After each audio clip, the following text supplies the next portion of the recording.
আসসালামু আলাইকুম রহমতুল্লাহি ওয়া বারাকাতুহু। আজ বলবো আমার বাবা কিভাবে মারা গেছে। সবাই জানো তো আমার বাবা কিভাবে মারা গেছে। আমার বাবা ক্যান্সার হয়েছিল। আমার বাবা আর কি লাঞ্চ ক্যান্সার হয়েছিল। লাঞ্চ ক্যান্সার হয়ে আমার বাবা 30 তারিখ 4 মাস 2024 এই তারিখটাতে আমার বাবা মৃত্যুবরণ করেছে। ইন্না লিল্লাহি ওয়া ইন্না ইলাইহি রাজিউন। সবাই আমার বাবার জন্য দোয়া করবে যাতে আমার বাবা জান্নাতবাসী হয়। আমার বাবা আমাকে খুব ভালোবাসতো। যদি আমি 10টা টাকা বাবা দাও তাহলেও আমাকে দিয়ে দিত। আমাকে সব সময় আদর করতো আমার বাবা, এবং আমার বাবা আমাকে খুব যত্ন করতো। তাই আমার বাবার জন্য আমার অনেক কষ্ট হয়।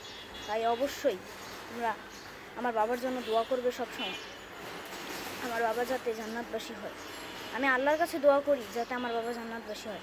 তোমরাও এমনকি দোয়া করবে আমার বাবার জন্য। আমার বাবার জন্য আমি মনে মনে অনেক কান্না করি। আমার বাবা মারা যাওয়াতে আমি কিছুতেই আমার নিজের জীবনকে বাঁচাতে পারছি না। আমার অনেক কষ্ট হচ্ছে আমার বাবার জন্য। আমার বাবা ক্যান্সারে মারা গেছে দেখে আমি আল্লাহর কাছে খালি দোয়া করতাম আমার বাবাকে বাঁচানোর জন্য, কিন্তু আমার বাবা বাঁচল না।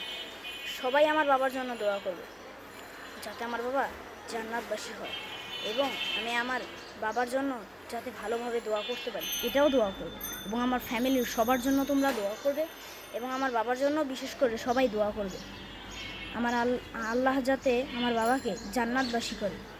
আসসালামু আলাইকুম রহমতুল্লাহি ওয়া বারাকাতুহু। প্লিজ সাবস্ক্রাইব আমার আইডিটা করবে এবং লাইক করে দিও। আমার বাবার জন্য অবশ্যই ইনশাল্লাহ দোয়া করবে। আসসালামু আলাইকুম রহমতুল্লাহি ওয়া বারাকাতুহু।